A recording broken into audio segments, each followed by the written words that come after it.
Thank you for this opportunity to contribute to today's conference and the launch of the Census on Social Enterprise in Scotland. I am of course very sorry that I can't be with you in person, but unfortunately I have committee business in Parliament which prevents me from attending. No one at the conference today will be surprised to hear me say that social enterprise is an important part of Scotland's economy and highly valued by the Scottish Government. Earlier this year we published our refreshed economic strategy for Scotland. This strategy has a strong core message. We believe improving our economic competitiveness and addressing inequality are reinforcing, not competing objectives. It emphasises that creating a fairer society is not just a desirable goal in itself, but essential to our long-term prosperity. The strategy provides a framework for the business of government, for our economic decisions, our strategic policies, and our broader ambitions for social justice.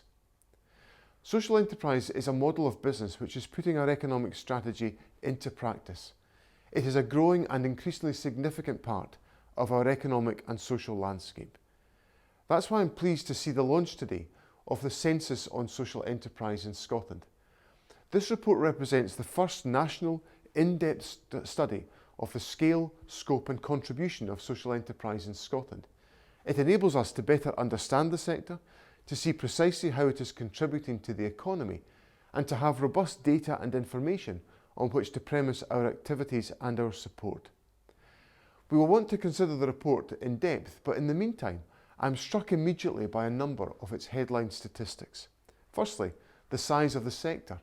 At 5,199, it is larger than anticipated, and with over 200 new social enterprises being formed each year, and 66% of social enterprises expecting their income to increase over the next year, it is looking in a very healthy state of growth.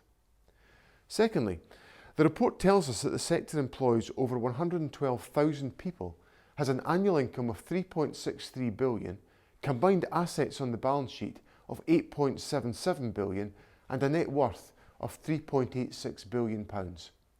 The estimated economic contribution of social enterprises in Scotland is £1.68 billion. These are significant numbers. Thirdly, I was really pleased to see how social enterprises are demonstrating positive employment practices and playing a lead role in taking forward some of the government's priorities. For example, the report flags that the majority of social enterprises pay at least the national living wage, and 60% of Scotland's social enterprises are led by women. There is much to be excited about with this census. It also reinforces why it is important that we continue to foster the right environment to nurture and to grow the sector. I'm very grateful to all of those involved who have made this possible through their funding, their guidance or participation in the research. We now have a very rich seam of data and information which can inform our work going forward, and there is no doubt that this will raise the profile of the emerging strength of social enterprise and the social economy here in Scotland. Over the coming period, we'll be working with the sector on a 10-year strategic approach to social enterprise. Many of you have already been contributing to discussions around the vision for the sector. This mapping of social enterprise now provides us with robust evidence and data and will be invaluable in helping to frame the approach that we need to take in the future. I wish you well for the rest of this conference and for a successful launch of this very welcome census on the strength of social enterprise within Scotland.